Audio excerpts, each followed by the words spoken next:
We are going to go ahead and get started. Thank you so much for joining us this morning. I know that you all come to this conversation with questions, and hopefully we will be able to address some of them. Let me start off with just framing what we're here to talk about today. The Black Civil Rights Movement of the 1960s is one of the most successful and iconic social movements of the 20th century.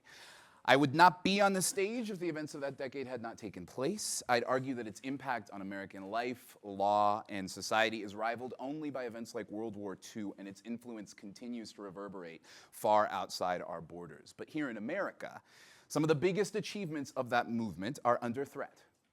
Others have been undone, at least in part. And many of the deepest and most cherished dreams of that movement have never been realized. As the already legendary education reporter Nicole Hannah-Jones would remind us, the dream of integrated schools came closest to reality way back in 1988. Measured in 2016 dollars, the federal minimum wage reached its highest point, $10 an hour, in 1968. It's worth remembering as you read headlines about the fight for 15 that back in 1963, those crowds of people attending the March on Washington for Jobs on Freedom were marching in part for the equivalent of a $15 an hour federal minimum wage. According to Pew, the median net worth of black households in America has fallen since 1984. On measure after measure, the arc of that moral universe really does seem to be taking its own sweet time. But freedom is never really won, a woman named Coretta reminded us the other day. You earn it and win it in every generation. So perhaps this generation's dreams are different from those bygone visions. Perhaps there's a broader universe of dreamers to be represented today. And perhaps there are new forms of political activism to be invented that match the possibilities of this age in media and technology. The matters we'll discuss this morning are impossible to disentangle from the history that I just recounted. However, this is a conversation about where the panelists to my left are trying to take us in the future, and how. DeRay McKesson is the newly appointed Chief Human Capital Officer for the City of Baltimore, a role in the City of Baltimore school system, a role that will draw on his experience in the Minneapolis public school system and with Teach for America, as well as his role as founder and leader of Campaign Zero. When people see his trademark blue puffy vest, however, they tend to think of a rallying cry brought to us by Alicia Garza and Patrisse Cullors, Black Lives Matter. Enola Aird, to DeRay's left, is the founder and president of Community Healing Network. She's worked as a corporate lawyer, served as chair of Connecticut's Commission on Children, done work for the Children's Defense Fund, and she has been a mother to 2 adult children, an activist mother. Jim Wallace is the founder and president of Sojourners, the editor-in-chief of Sojourners magazine, a public theologian, a national preacher, a Little League baseball coach, a teacher at Georgetown, and the author of a dozen books, including the bestsellers God's Politics and The Great Awakening and hot off the presses, America's Original Sin. He's also been arrested 22 times for civil disobedience, which makes him a great role model to his 2 children. Since 2003, Mark Morial has been the president of the National Urban League. After practicing private law, serving on the board of the Louisiana ACLU, and becoming a Louisiana state senator, he was elected to 2 wildly popular terms as the mayor of New Orleans. He is also a baseball, basketball, and softball dad to his son and daughter. A couple programming notes for you. First of all, Mark is going to have to leave us at 5 minutes to 11, so, just cast just a little bit of shade on him as he walks out the door. Please enjoy my blessing to bestow looks of pity and withering judgment on anyone whose cell phone interrupts us. Point them out to us, in fact, and we will all cast shade upon them from the stage. I will try to pause for 1 or 2 questions at a few points in our conversation. If you use this precious question time to make a comment, we will cast shade upon you. So your fellow attendees will also shake their heads in quiet pity and judgment. But I would ask, we are going to, midway through the session, as I call for questions, I would like no more than 2 people who have a burning question that needs to be addressed to step in front of that microphone. And I really do hope, man, that you let one of those 2 people be a woman. Thank you. All right. I want to get to the future right away. And Mark, since you have to leave us first, I want to start with you. So, all right, we're a quarter of the way through the 21st century, not 10 years. We're a quarter of the way through. It's 2026, and I am talking to the 4 swing justices on the most activist Supreme Court in U.S. history. The cases on your most recent docket have given you a decisive say on every trenchant front of American society: housing, inequality, the environment, education, policing, medicine. What single decision are you proudest of? I got a list of them. Single decision. Declaration of the death penalty as being unconstitutional and in violation of the 8th Amendment. And of course, we went through a 4-year period in the 70s when the death penalty was declared unconstitutional. The Supreme Court, after the composition of the court changed, reversed itself 4 years later, reinstated the death penalty, but set up a set of conditions in terms of what juries had to do, the separation of the, if you will, liability or guilt phase from the penalty phase. So I would be very proud of that, because I think it would have a sweeping and a very significant impact on who we are as a country, because I think the death penalty has never been, if you will, equitably or adequately, nor can it be equitably or equitably administered. Plus, it is cruel and unusual punishment. Justice Wallace. I would probably not be a justice. I'd probably be on the outside. You don't get to choose the hypothetical. Protesting them on the outside. I would say, what I speak of as America's original sin, which is the invention of race as a social construct and the establishment of white supremacy. I'd like to see how the criminal justice system could name that. In other words, democracy for us right now is privilege and punishment are the result of skin color. And so a Supreme Court that dealt with the criminal justice system systemically as the disestablishment of white supremacy from the entire criminal justice system. And I think that could be done in some creative ways. But you have to name it as that, and then talk about what that's what repentance from a sin doesn't mean feeling guilty or sorry. It means turning around, going in a whole different direction. What would it mean to turn the criminal justice system around and go in a whole new direction? How does the Supreme Court repent of our original sin, I guess is the way I put it theologically. Thank you, Justice Wallace. Justice Aird. Thank you. All right, Justice Aird. Running a tight ship, huh? The decision that I would have overruled decisively would be the Dred Scott decision, which announced to the world that black people are beings of such inferior nature that they have no rights which white people are bound to respect. My decision would give back, not that they need to, I think black people would have by then already fought the battle to regain their dignity and humanity as people of African ancestry, but my decision would say definitively and recognize that black people are, in fact, human beings.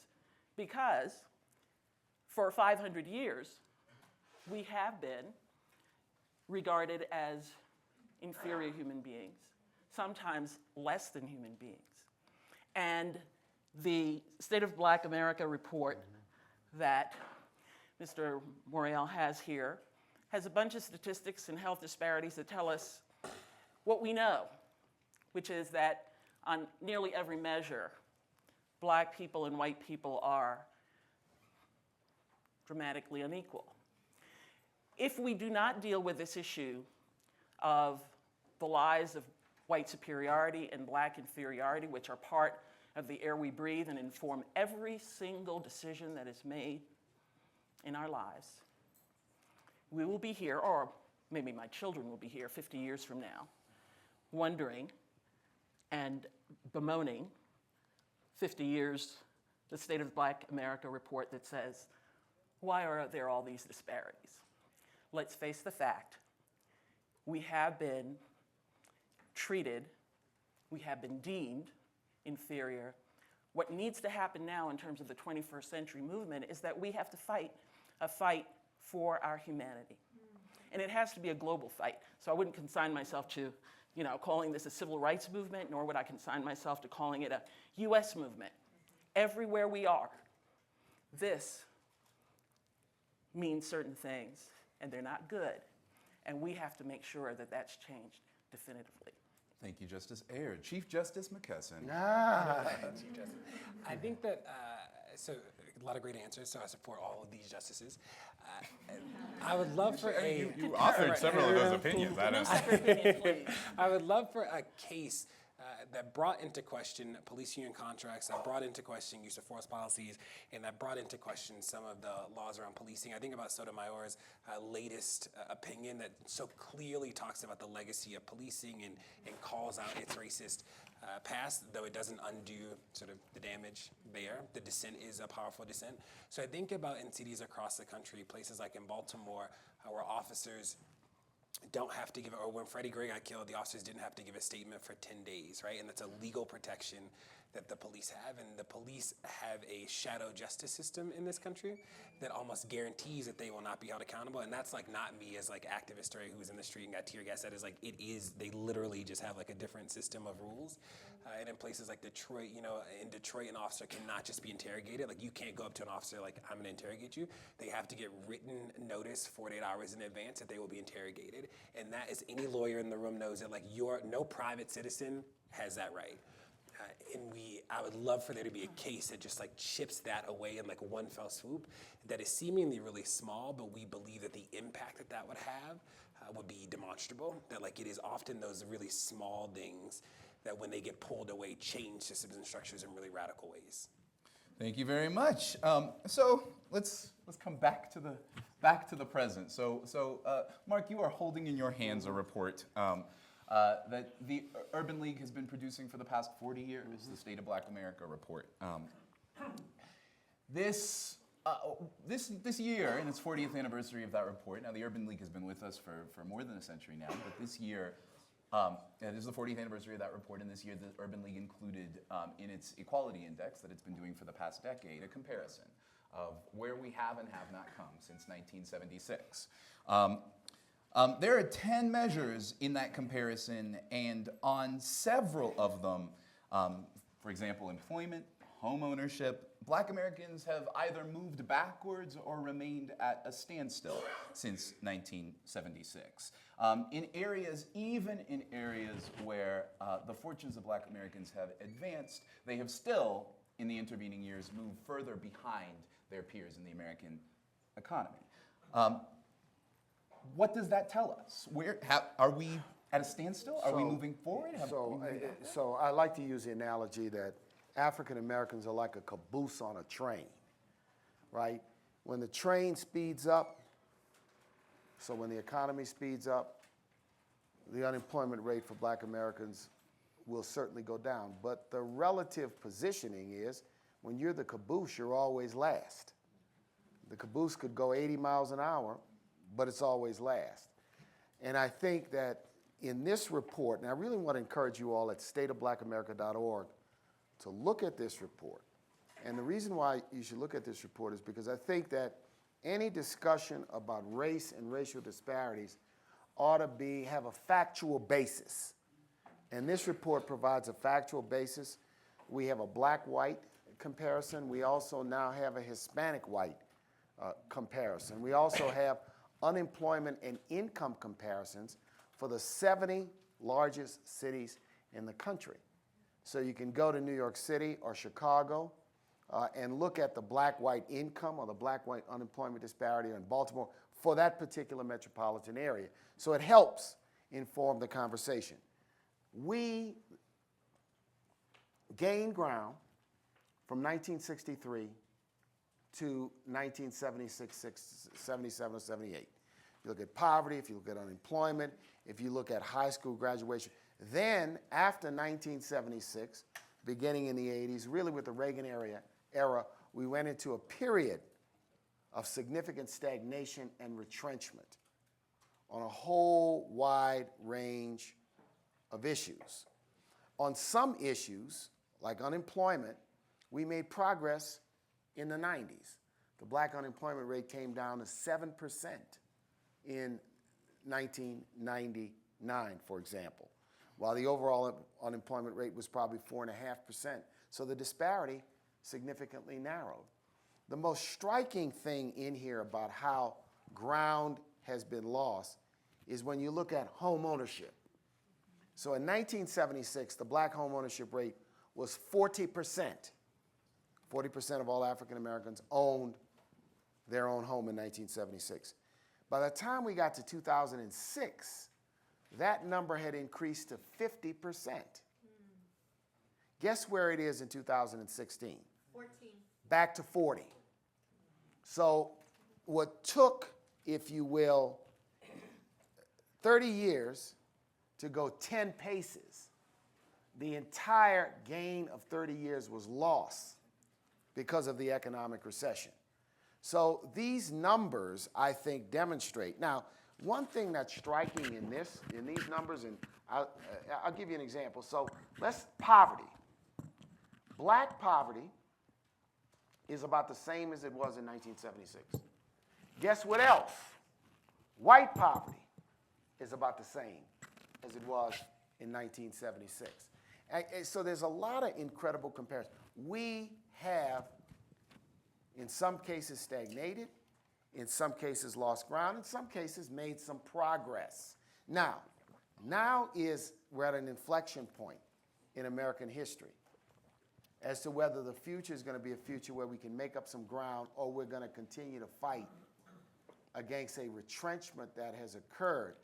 I was proud to see the Supreme Court uphold affirmative action in its most recent term. That was a very big decision, and it just goes to show you what can happen if one seat, maybe even two seats on the Supreme Court change, right? How it can affect the course of American history. So I want to encourage all of you to take a look. The entire report is available online. And I encourage you, if you teach, if you study, if you're part of civic conversations, when discussions about race are based solely on opinion, right? Solely on opinion that's not based on facts, we will forever lose the argument. If it's based on the facts, plus strong passion and opinion, we can certainly win. So this report is available to all of you, and I hope you take a look at it. Yeah, sure. Do you have data in there on mental health, emotional health, and well-being? We have data in there on health. And so, interestingly enough, in the last 4 to 5 years, according to the index in this report, health disparities have narrowed. What is the reason that health disparities have narrowed? We had a huge public policy intervention called the Affordable Care Act. Ladies and gentlemen, Also called Obamacare. The difference, they call it Obamacare, I call it Obama Cares, right? It's beginning to make a difference. So you see how a large strike in the public policy arena can indeed make a difference. We don't have the mental health issues, I think, separately called out, but it could be in some of the sub-indexes. I'm gonna let DeRay speak for a second, and And I'd say this, so like I participated in the State of Black America thing, and we think it's important, and the data is really powerful. When we think about the movement work— I hear a but coming. No, it's an and. When we think about the movement work, one of our questions is like, how do we mobilize people? Because this has been true for a long time, right? And like it didn't get people on the streets, it wasn't the thing that got people on the streets. And we are mindful, we're always mindful of being really clear that data is also people's like lived reality too. That like when we think about the police, like there is no official data source. So any number you've ever heard about police violence ever is from newspaper clippings. Like if you get killed in America and the newspaper doesn't write about it, you are not in the data set. So we think that we're undercounting the number of people killed by the police because that literally like it is newspaper clippings. So you think about places in Texas where it looks like there's some place in Texas that the data we have looks like white people are being disproportionately killed, but because it's all reports, we think that they're actually Latino, but like it's the newspaper. So it is what it is. I think on this question of mobilization, I just want to get a point in and relate it back to my question about mental health. I knew this was going to happen.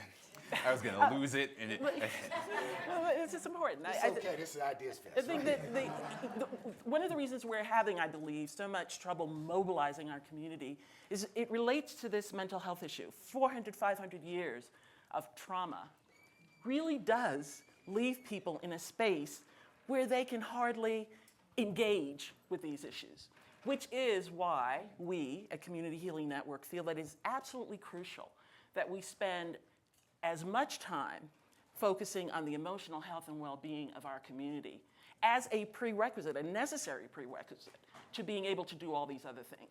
And I want to mention that Dr. King actually spoke about this issue in his final presidential address to the Southern Christian Leadership Conference, which would be 50 years, next year will be the 50th anniversary. And in asking the question, where do we go from here? He says the most important thing, the first thing that we have to do is to deal with this question of psychological freedom, to deal with this question of how it is that we feel about ourselves, how do we feel about the lies of black inferiority and white superiority. That is the big elephant in the room. There is a pronoun that cannot go unaddressed at this stage in the conversation. We keep using these words, we, our, and it prompts the question, who is this we? What is this our? How are we drawing that circle? I want to ask for a moment about the parameters of this conversation. I mean, to address one perhaps unacknowledged thing. This may or may not be a surprise to you, but I suspect that there is some ideological overlap between my four panelists.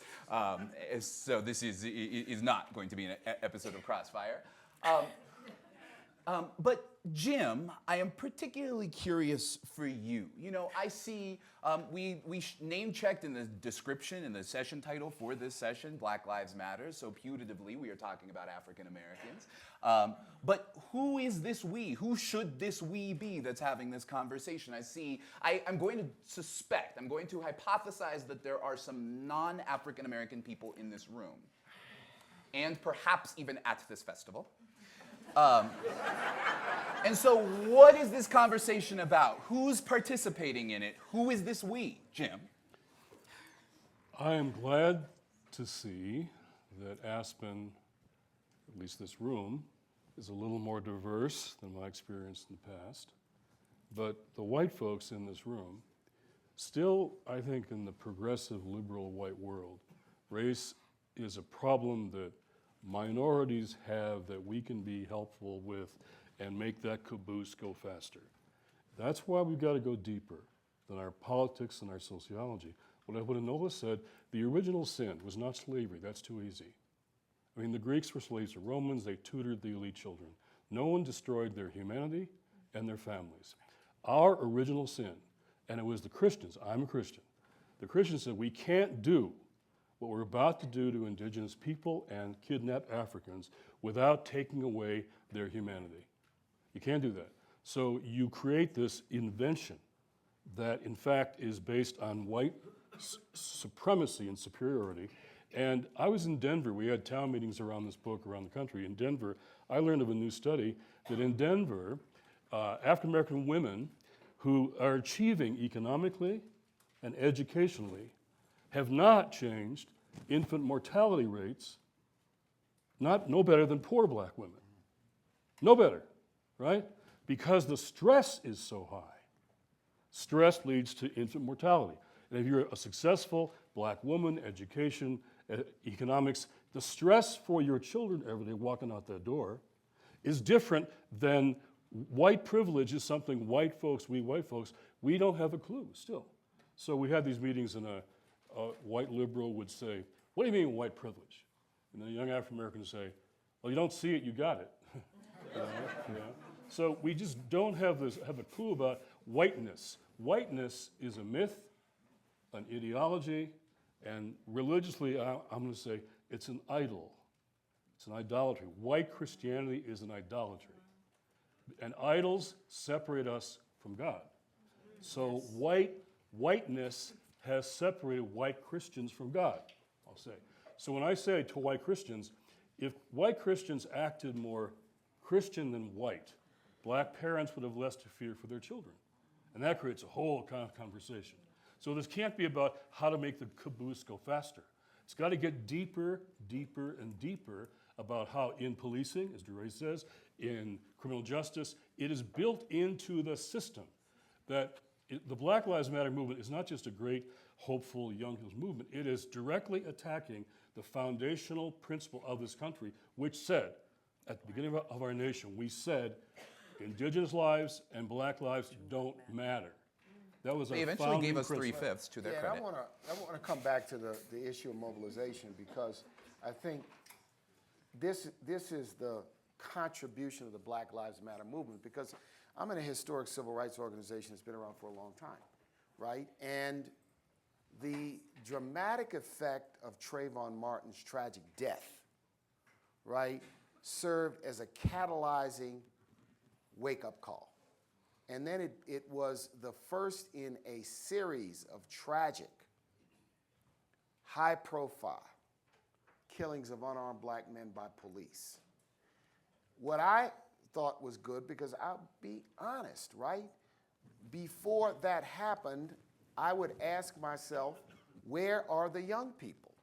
Where are the young activists, right? Has life gotten so good? Because before that, right, you didn't see a visible movement. So I'm saying that to compliment that every young generation has to find its stride and come of age and find its issues. What I'm hopeful is that what we see today in terms of this activism is not going to be something we talk about 3 years ago through a historical rearview mirror. That it is something that is going to be sustainable going into the future, because we have significant changes that have to be made in this country, whether it comes to voting, whether it comes to reform of the criminal justice system, whether it comes to fixing the relationship between police and communities. I could go on, whether it's the racial wealth gap, whether it's income inequality, whether it's infant mortality, all across the range. The beauty of the civil rights movement of the 1960s, right, is that it was a combination of mobilization, consciousness, and major public policy changes. They got the Civil Rights Act of '64 on the books. They got the Voting Rights Act of 1965 on the books. They got the Fair Housing Act of 1968 on the books.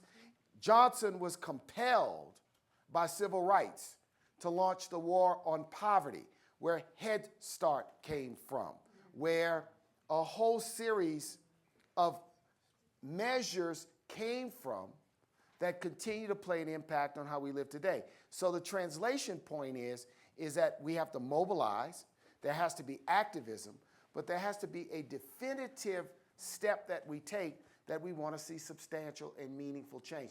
That's where the big challenge is, and that's where the difficulty is, because it takes a tremendous amount of work. So we got an election coming up, right? And whether one is in love with the candidates, in love with this, in love with their positions or not, if we have a large voter turnout, the issues we're talking about here are going to be heard. If we have a low voter turnout, then politicians are going to go behind closed doors and say, you see, right, we can go back to business as usual, right? Because policymakers pay attention, right, to people who show up at the ballot box. They pay attention to activism, yes, but we also have to translate it. And that's why I think continuing to understand, not that 1960s, we're trying to recreate the 60s. What we're trying to do from the 60s is learn not the lessons that mainstream TV gives us, but the true lessons of how social and economic change was brought about and the significant role that young people played in that movement. King was 34 years of age. He wasn't as old as you. When he stood before Thank you for pointing this out, Mark, in public. I only know because you told Welcome, me. everybody. You told me your age. You asked. Wait 1 second. So, we are going to, in this conversation, we are going to come to the how of political activism in the 21st century. I want to spend some time on the how, but I want to dwell on this question of the who for just 1 minute. Enola, you've taken up the mantle of emotional emancipation. And have in that work been training people across the world to seek... In association with the Association of Black Psychologists, I want to be very clear, I'm a lawyer, not a mental health person. Thank you. And you have been training people across the world to seek that liberation alongside you. Part of that work, as I understand it, is convening circles in which African Americans in particular can affirm for ourselves our full and equal humanity and extinguish the lie of black inferiority. Now, we're not in a circle at the moment. So I'm curious, how does that work echo into settings like this? DeRay was actually at one of our very first circles. During the Baltimore uprising, we went down to Baltimore, and you were kind enough to tweet a very nice comment about what we were doing and why this was important and should be national, and we now obviously think international.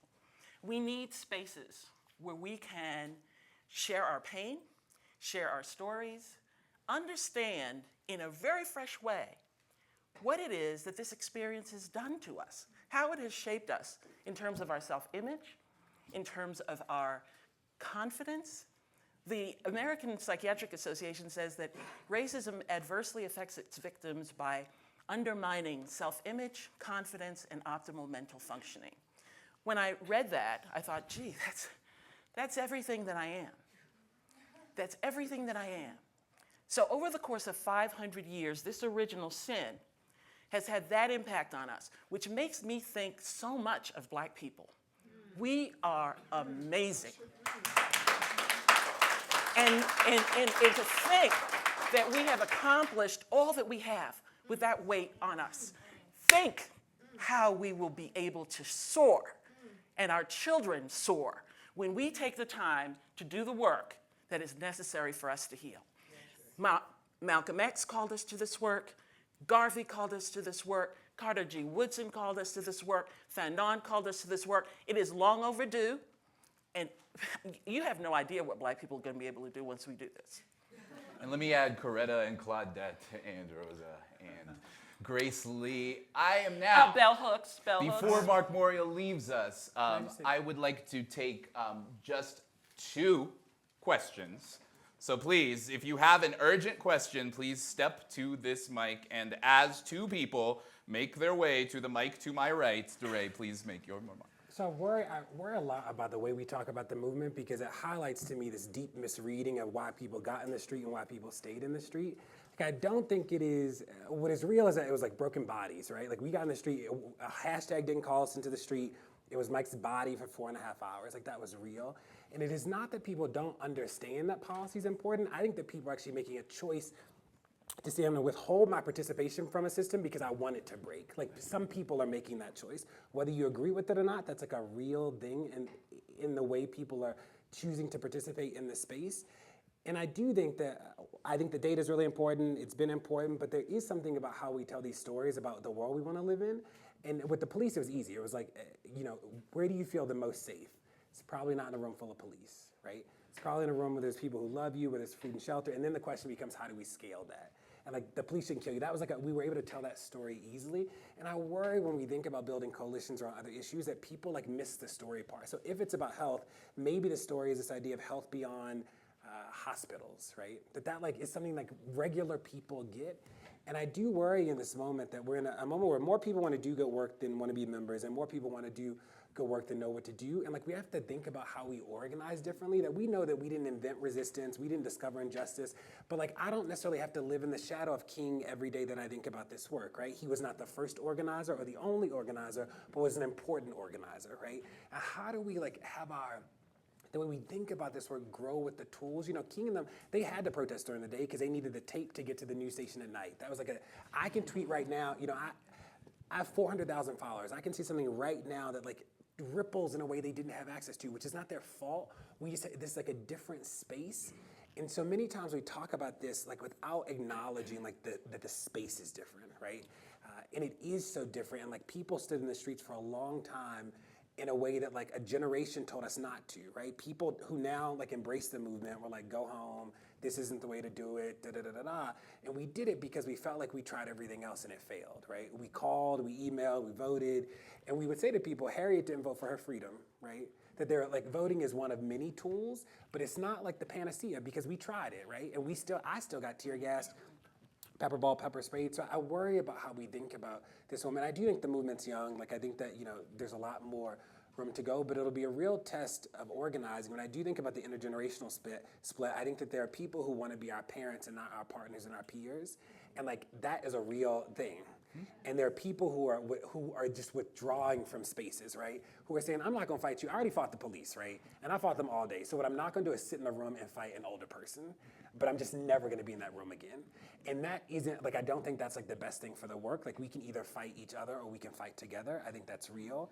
But people do have to come to the space like also willing to be pushed. And I'm not always, and I'm in a lot of spaces and I'm not convinced that people actually come willing to like listen differently. People come with these like transformational moments. They're like, I get it now, and let me tell you what to do. And like that isn't what it means to be a partner. Wow. You have brought some challenge to us this morning, Mr. McKesson. All right, first question, please state your name. Rinthia Rost. And my question is to Mark Muriel and to the audience in some ways. Y'all don't get to answer for the record. So I was just at a panel and they were talking about reimagining capitalism, and I'm listening to what you're saying about how to make Black people whole in America today. And I'm a lawyer and I've been reading a lot about what's it called? Giving Black people their due. And making them whole from a financial perspective. And there is a word for it. It's called reparations. And I am hopeful. Atlanta that, cover story. Okay, I'm hopeful that the policy and the work that we get out of what you're doing is repositioning that as the most essential, making Black people whole movement. For tomorrow. Rita, what is your question for me? My question is, will you take that on? Will you make sure that the argument going forward is reparations and that reparations are had? Well, it depends on what people, because one of the challenges with reparations is you have to define what it means, right? So some people define it as give a cash payment to people. If you define it as substantial public policy reform, I say yes, but you've got to define exactly what it means, right? Because if you don't define what it means, you can't get any traction. You can't get people to buy in to it, and if you can't get people to buy into it, then what you do is you spend a lot of time talking to the saved, talking to yourself, and not yielding change. So I believe that yes, the idea of public policies that promote the idea of reparations and substantial reform is what we need, indeed, in this country. Look, there's not a lack of ideas. I got a plan in here called the Main Street Marshall Plan, right? To spend $5 trillion rebuilding America's urban inner cities.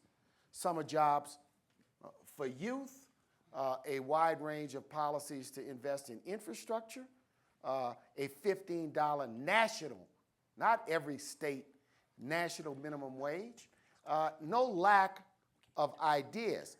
We need the activism and the mobilization to be able to make these things real, to be able to breathe life into them so that it's not just ideas and it's not just those of us that agree with these ideas. And I think that's the tremendous challenge that we face in America today. But I think we're at a point where we may have a new opportunity and a new window of opportunity. But it is going to take, DeRay, sustained activism. Sustained activism. And I think that is what our challenge is. Whatever it is in the 21st century frame, I'll tell you, it's not about emulating King. Who did King learn from? King learned from Gandhi, right? Gandhi learned from others. It's about building, on the past. And it's about understanding new activism movements Just, in the just, 21st just, century. just So, remember that DeRay has 15 minutes after you I leave the gotta room run. to talk your name. catch So, this plane. thank I'm you gonna very be in much big for trouble. joining us, Mark. A quick Thank round you. of applause for one of our panelists. See you next time. Enola, you have an answer I to wanted Rita's say, question. First of all, Yeah. that King learned from Septima Clark and Ella Baker as well. And he wouldn't have been able to do the work without them. But on the question of reparations, I think we can take a really deep lesson from our Caribbean brothers and sisters who, as you may know, have sued France and the Netherlands and the United Kingdom for reparations. And their argument is not a strictly economic argument, because frankly, the economic argument pales in comparison to the crime against humanity argument.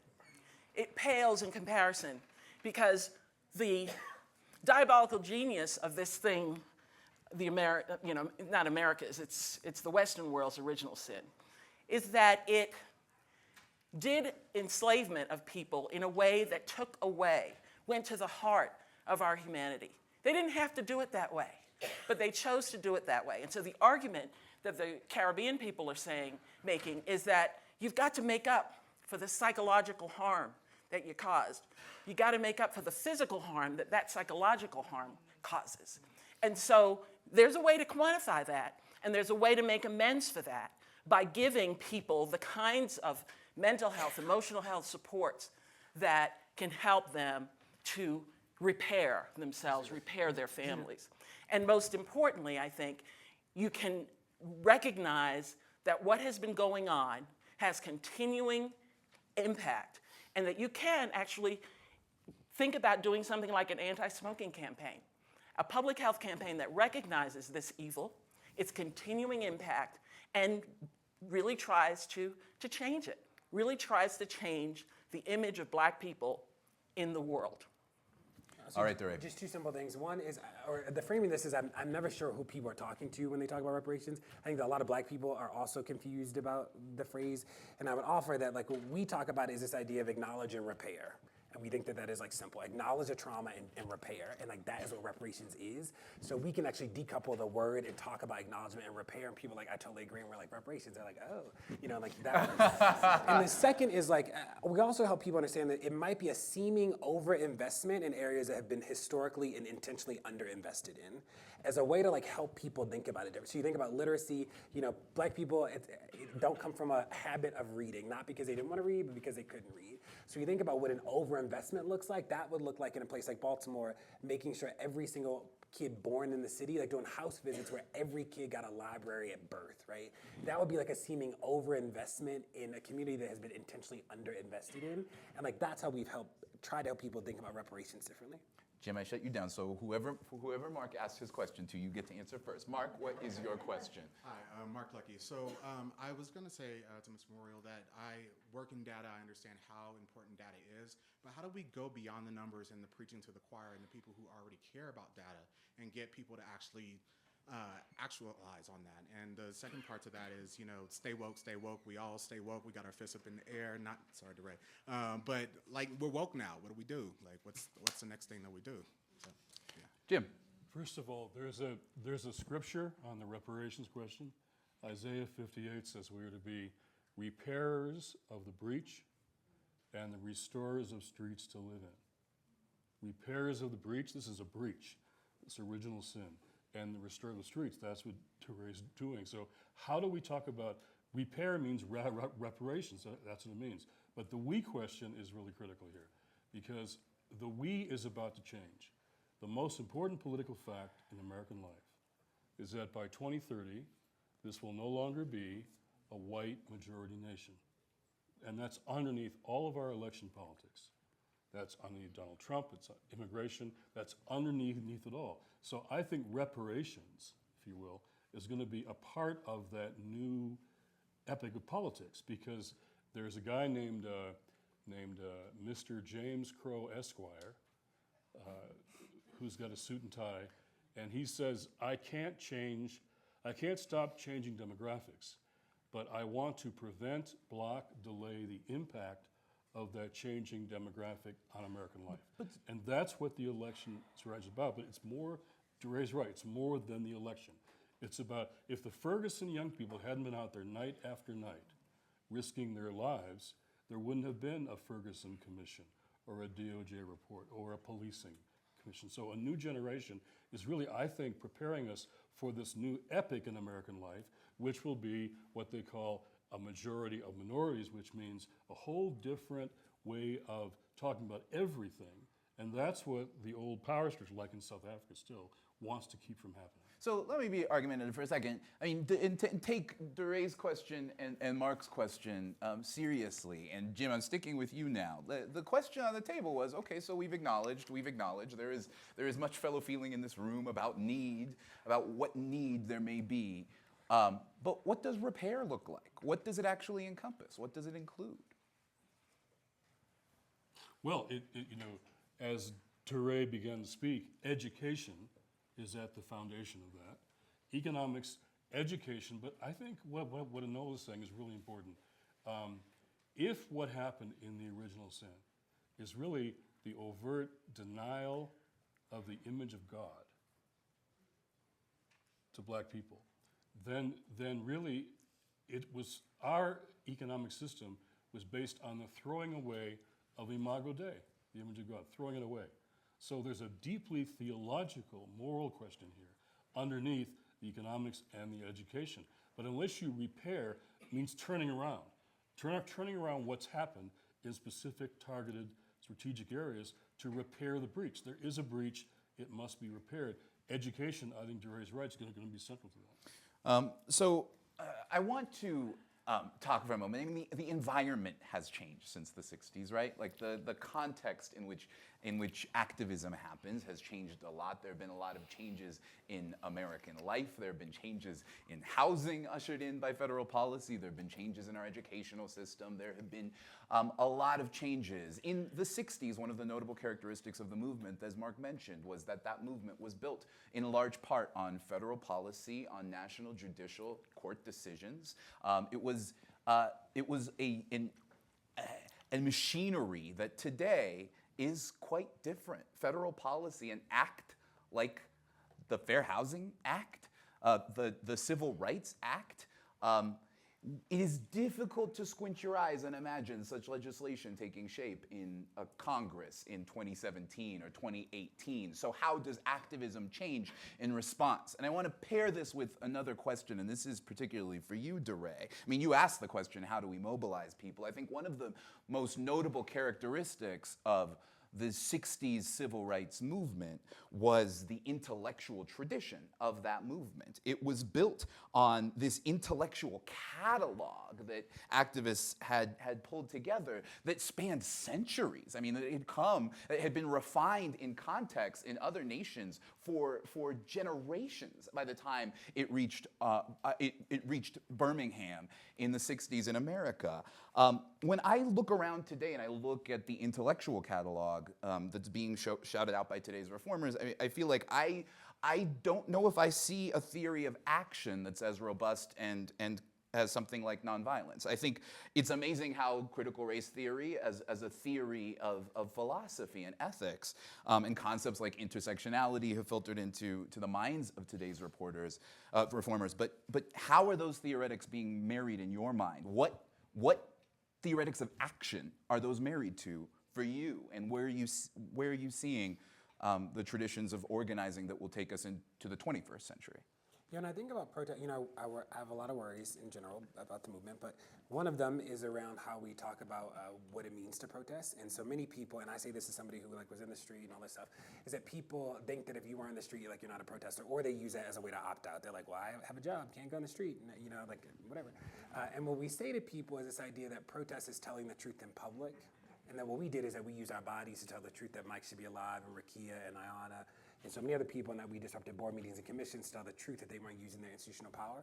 The reality when you think about St. Louis is like Mike got killed, but 10 people, the police killed 10 people after Mike. So like we weren't, we were like building the theory as we were out there, because it was like there was no breathing room. It was like literally like trauma. It was Kajim and all these people like back to back. When I think about what is the theory sort of guiding the movement now, I think that there's this real focus on leaderless or like a leaderful space, right? That there are many people leading, and we are mindful to not create a space where you kill the leader, kill the movement. Like people are really mindful about that. So saying that like there are leaders all across the country, there are people at the local level, the national level, so that's real. And then I do think we're at a space where we are starting to see the power of digital organizing. So I think there's so many people I know and who are my close friends who I like met on Twitter, right? Who like we saw each other, we knew each other on Twitter first. And like that is real. And there are these communities that are forming that are different. And I think the question for us is like, how do we continue to activate them? So we built the community, there's shared value, there's shared trust, and there's so many things to do. Like, how do you pinpoint people to what to do, especially in a landscape where people don't necessarily want to be members, but they want to do good work? Like, I think that that's going to be the next frontier. One of the things I worry about when we think about organizing is that people have started to do this thing that says, if you don't organize like me, you're not an organizer. And I think that's really dangerous. And we also have started to police people's authenticity by their proximity to trauma, not their proximity to the work. Interesting. Right? So I think about like, both my parents are drug addicts. My father raised us. My mother left. I know what it's like to sleep on the floor when they shoot too close to the house. That doesn't make me a better organizer, right? It could actually just make me more traumatized. And how do we stop thinking about proximity to trauma as like the thing that like makes you the best organizer? So people are like, I know the most poor people. And you're like, you could just know a lot of people, right? That it actually doesn't make you like a great organizer. And how do we actually like start to have these conversations in public? Enola, I'm going to ask you a specific version of the. I'm going to ask you a specific version of this question. So I'm emotionally emancipated, right? I believe fully and genuinely in my equality, and that others, me and others like me, are the equals of everyone on this planet, right? How does that protect me against discriminatory lending, against lead in my water, against a threatened police officer? I think you're still going to have the issues, right? You will be, in my view, at least what we're aiming for, more emotionally empowered to be able to deal with those issues. It goes back to the mobilization question.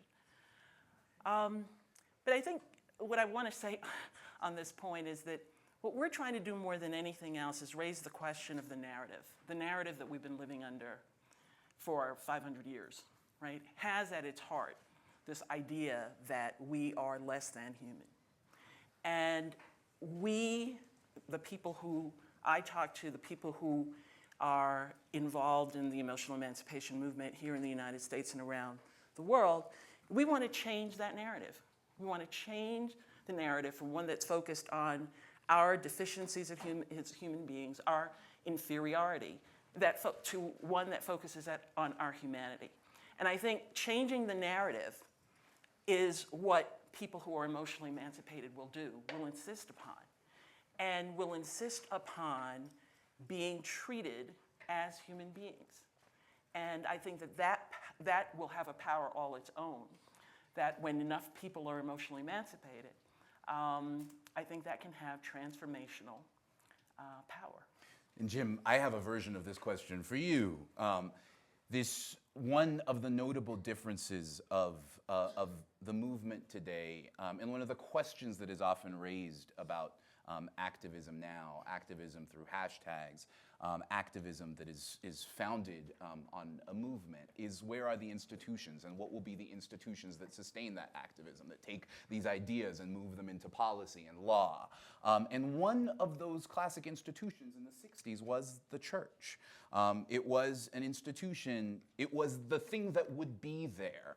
It is not a coincidence that the Reverend Dr. Martin Luther King was the person that we are seeking to step out of the shadow of at this moment. But the church has been more notably absent in this conversation. It's still there. It's still there. You go to Baltimore, Jamal Bryant is still in this conversation. He's not hip, perhaps he'd say, but he's woke, right? But it plays a much different role in the conversation today than it has. One of the most notable features, conversely, of the most visible young activists in the movement has been the presence, all of a sudden, of LGBTQ voices. When 50 years ago, Bayard Rustin was backstage orchestrating the March on Washington for Jobs and Freedom, today there are folks of all sorts of sexualities, gender identities that are leading the movement. And one of my questions for you, Jim, is it possible that the church has proven unfriendly as a destination for those voices? You in 2008 were not. You had said to Christianity Today, I've never done a blessing for a same-sex couple. I've never been asked to do one. I'm not sure that I would. You evolved. 5 years later, you said that on the issue of gay marriage, you can be supportive of same-sex couples being able to have the same benefits that straight couples have, but you can also be in favor of religious freedom for faith communities to figure this out in their own time. But I want to ask you, though, today, some of the poorest and most vulnerable residents of North Carolina have lost access to the safe space of a public restroom where they feel comfortable. Do they, too, have to be in favor of letting communities take their time? Well, in North Carolina, you've got William Barber and the Moral Mondays movement who's made that a central issue for the organizing. So I think you see churches moving on that issue. In Ferguson, though, what we saw at first was some of the church folks going in and saying, calm down, let me read you some passage from Dr. King, and a misreading of King. And they got the finger from some of the kids in the street. So then I heard, I was in South Africa when Mike Brown was killed, that these were unchurched, these were unchurched and anti-church young people. When I went to Ferguson, that wasn't the case at all. And in fact, we took a bunch of faith leaders to Ferguson for a retreat in December after Mike was killed. And the thing that I heard from those young leaders was this. We had prophetic preachers in the room, but they said, we value your history and your past.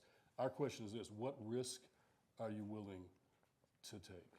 So when the churches were engaged, they were taking risk. The principals and parents in Birmingham told the kids, they shut down the schools, told the kids not to go to the streets and face Bull Connor's hoses and dogs, and the kids crawled out the windows from their schools to go to the streets with King. And so what is often missed is how confrontational the civil rights movement was. And now the new movement is about risk. And so I heard these prophetic preachers saying, I have been preaching prophetically, but from a place of comfort. And tonight was a transforming experience because now I see the risk I'm going to take. So when the church becomes part of the comfortable system, it doesn't take the risk anymore. And that's what has to happen. Brittany, your co-founder of Campaign Zero, said to us that night, she said, we don't need allies, we need accomplices. Accomplices is a very different notion than allies. So when churches, Tracy Blackman went into the streets in Ferguson, Starsky Wilson, so when they go in the streets to listen and face the rubber bullets and the tear gas and walk beside, that's when the church finds itself again, like it did in the best days of the civil rights movement. And changing their LGBTQ issues and conscience is part of that too, because it's proximity to real people, not just ideas and doctrines and theology. DeRay, I would like to ask you to take the final word with us. I asked a question about institutions. What do you imagine? What are the institutions that will move these ideas, these desires, these hopes, when we've acknowledged, if we are to repair, what will be the institutions that lead us in that work? Yeah, I think we will build them. I'm mindful about the church. Today is a worry day. I have a lot of worries, but one of the worries about what it means that we are not linked to faith so closely, and it is real that pastors in Ferguson told us to go home and all that stuff at the beginning, and we will never forget that. And there are a lot of people who told us to go home that we don't forget now that protest is cool and everybody's like, oh, you're a protester. Is that there is a noticeable absence of grace in the movement space. So when there's conflict, there's something about church and grace that allows in a sense of mercy and justice, and that is absent, and you can feel the absence. And there's also something about church having a notion of glory. And that is absent too, right? So what does it mean to win is a different conversation outside of a space that faith is present in. And one of the things I worry about in the movement is that some people are more addicted to fighting than winning, right? That the fight actually becomes sort of central to people's identity, as opposed to this greater notion of glory that is about the eternal, right? That's about some win, you are actively trying to get to win. And there's language about that. And we think about the civil rights movement as it was born out of schools and churches, right? That those are the institutions that sort of led it to be real.